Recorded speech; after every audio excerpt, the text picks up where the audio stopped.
بنی اسرائیل کے دو سگے بھائیوں کے متعلق. دو سگے بھائی تھے، اس میں سے ایک کافر تھا، ایک ایمان والا تھا. ایک اللہ کی عبادت کرتا تھا صبح شام، اور دوسرا تھا کہ وہ بتوں کی پوجا کرتا تھا. لیکن دونوں کے مال میں بڑا فرق تھا. یہ بہت عبرت والی چیز ہے. دونوں مچھلیاں پکڑنے کا کام کرتے تھے. مچھلیاں پکڑنے کے لیے جب سمندر میں جال ڈالتے، اس کافر کی جال میں سینکڑوں مچھلیاں آتی تھی، اور اس مومن کی جال میں ایک یا دو مچھلیاں آتی تھی. کبھی جال میں مچھلی نہیں آتی. وہی دو مچھلی لے کر کے شام میں بیچ کر گھر آتا تو کبھی 1 درہم ملتا تھا، کبھی آدھا درہم ملتا، اور اس کے ہاں سینکڑوں درہم.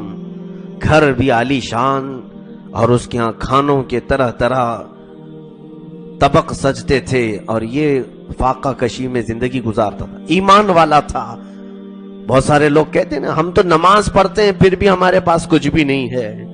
کیا تم نماز کچھ بھی حاصل کرنے کے لیے پڑھتے ہو یا اللہ کی رضا کے لیے پڑھتے ہو؟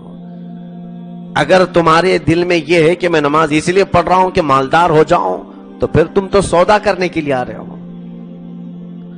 عزیزان گرامی، رب تبارک و تعالیٰ دے تو بھی اس کے لیے سجدہ ہے، نہ دے تو بھی اسی کی عبادت ہے. ہم نے کہا لا الہ الا اللہ، اللہ کے سوا کوئی معبود نہیں.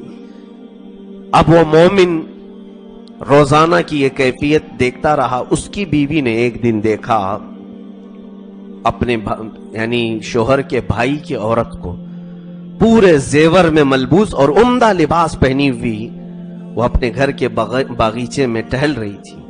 اس کو بڑی حسرت ہوئی، اور اس کے جسم پر پھٹے پرانے کپڑے تھے، کچھ بھی نہیں تھا.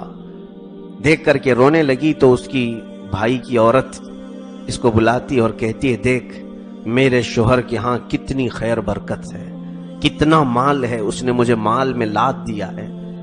جا تیرے شوہر سے بھی کہہ کہ وہ بھی میرے شوہر کے خدا کی ہی عبادت کرے. تیرا شوہر کسی نہ دکھنے والے خدا کی عبادت کرتا ہے، میرا شوہر جن بتوں کی عبادت کرتا ہے انہی بتوں کے سامنے تو بھی جھک، اور تیرے شوہر کو بھی کہے، دیکھ تیرے گھر میں بھی ایسی ہی مال کی بہت زیادہ فراوانی ہوگی. وہ آئی.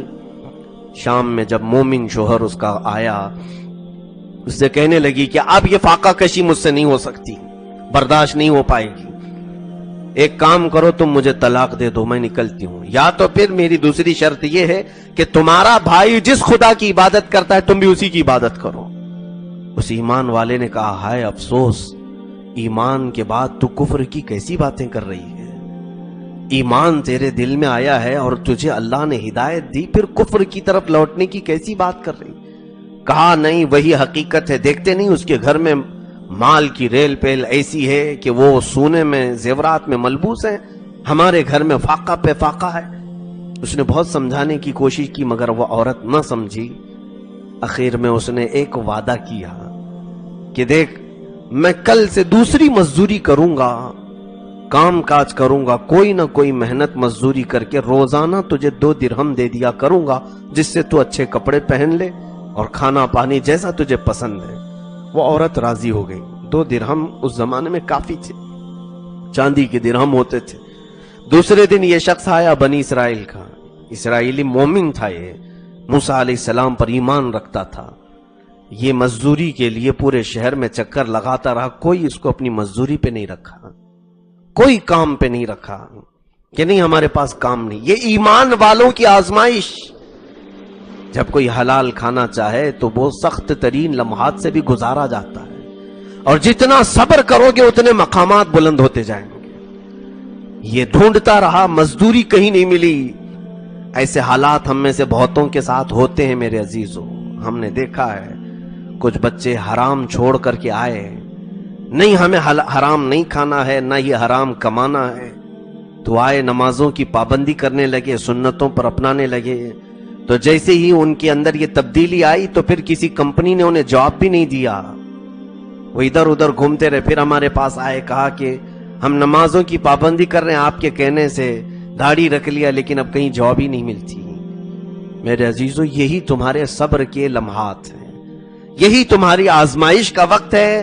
تھوڑے دن اور برداشت کر لے جاؤ، پھر میرے مولا کے جو انعامات ہیں وہ تم سنبھال بھی نہیں پاؤ گے. وہ مومن ڈھونڈتا رہا لیکن مزدوری کہیں نہیں ملی. وہ تھک ہار کر کے آیا, عبادت کرنے لگا, وقت گزارا دوپہر سے شام تک. پھر اپنے گھر واپس آیا, بیوی سے کہا کہ ٹھیک ہے میں مزدوری کے لیے نکلا ہوں اور مجھے مزدوری مل گئی. اس نے کہا کہاں ملی ہے؟ کہا بادشاہ کے محل میں مل گئی ہے. کہا پھر اجرت؟ کہا بادشاہ نے کہا 30 دن کے بعد دوں گا, تنخواہ تو 30 دن بعد ملتی ہے, 30 دن کے بعد اجرت دوں گا. بیوی صبر کرنے لگ گئی, ٹھیک ہے 30 دن. یہ 30 دن تک نہیں بلکہ 29 دن تک تلاش کرتا رہا, اسے مزدوری نہیں ملی. ہر دن ادھر ادھر جاتا اور مایوس واپس لوٹتا اور پھر مسجد میں بیٹھ جاتا, رب ذوالجلال کو پکارتا. 30ویں دن ایسا ہوا کہ ایک یہودی شخص اس سے ملاقات ہوئی.